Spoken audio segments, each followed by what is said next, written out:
Hello welcome back to my গেজা খিচুড়ি channel. তো আজকে ভাইফোঁটার সেকেন্ড পার্ট নিয়ে হাজির হলাম। গলাটা শুনে একটুখানি কেমন লাগছে, ব্যাপারটা হচ্ছে যখন ভয়েস ওভার মারছি তখন একটুখানি সর্দি লেগে গেছে, মানে একটু কাশি হয়েছে, তার জন্য এরকম ক্যারক্যারানি গলা। তো এখন দেখতেই পাচ্ছ দিদি সাজুগুজু করে এবার পুজো দিতে বসলো, আর আমি এখানে ভিডিও করছিলাম। ভিডিও অল্প অল্প ক্লিপ নেওয়ার কারণে দিদি আমাকে প্রথমেই বলে দিয়েছে যে এডিটিংয়ের সময় যদি আমি ক্লিপ না পাই তাহলে তোর একদিন কি আমার একদিন। তো আমি সেইভাবে ভিডিও শুরু করে দিয়েছি, তখন যেরকম অবস্থাতে ছিল সেই অবস্থায় ভিডিও করছিলাম। তো এখানে দিয়ে দিচ্ছে প্রথমে রিয়াদি তার ভাইকে, মানে জামাইবুকে। আমার দিদি আমারে পরে দেবে, কারণ কি আমার দিদির যেহেতু এর আগে কখনোই ভাইফোঁটা দেয়নি, সেহেতু দিদি কোনো নিয়ম কানুন কিছুই জানে না।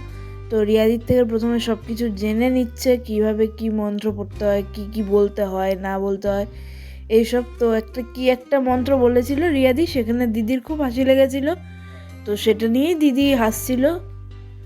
তো আমরা ভাইরা খুব গরিব বললে আমরা দিদি বোনদের সবসময় ডেয়ারি মিল্ক দিয়েই কাটিয়ে দিলাম। তো যেটা জানিব, তো এখানে তারপরে মিষ্টি খাইয়ে দিল, রিয়াদি একটুখানি সুন্দর করে মিষ্টি মুখ করে নিল। এখানে হচ্ছিল গিয়ে মিষ্টির রিভিউর পর্ব। তো এরপরে হচ্ছে গিয়ে আমার ভাইফোঁটা, প্রথম দিদি যেটা দিচ্ছে আমাকে। সো এইখানে খুবই হাস্যকর কিছু সিন তৈরি হয়েছিল। এটা হচ্ছে এখন আশীর্বাদ পর্ব চলছে।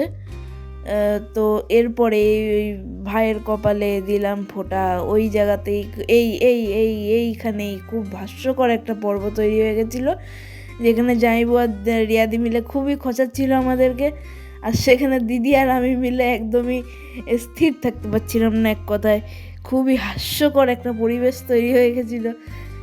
তারপরে সব কিছু শেষে অনেক কষ্টে আমরা ভাইফোঁটা দিই এবং আমাকে দিদি মিষ্টি খাওয়াই আর আমিও দিদিকে মিষ্টি খাওয়াই।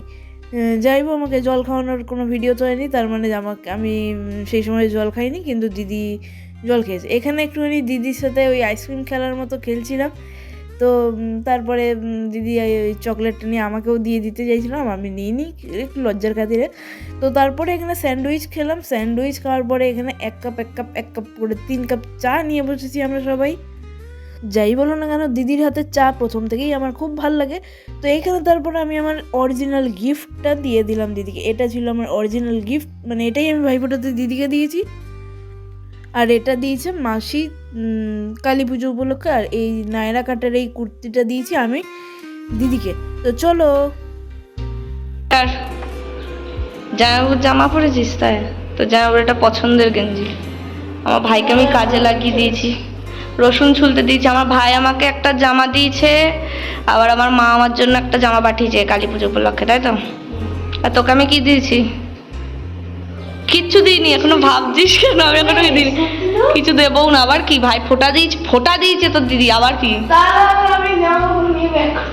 আমারগুলো পড়ে নে যা। রসুন চলছে, এখন আমি মাংসের জন্য পেঁয়াজ টেয়াজ কাটবো। বলতো আজকে কি কি মেনু? খাসির মাংস, তারপরে মনে হয় রুই মাছ না কাতলা মাছ এনেছে ওটা। ডাল খাবি? ডাল কিছু তো নাও বলতে পারিস রে। আচ্ছা, ডাল হবে মাছের মাথা দিয়ে।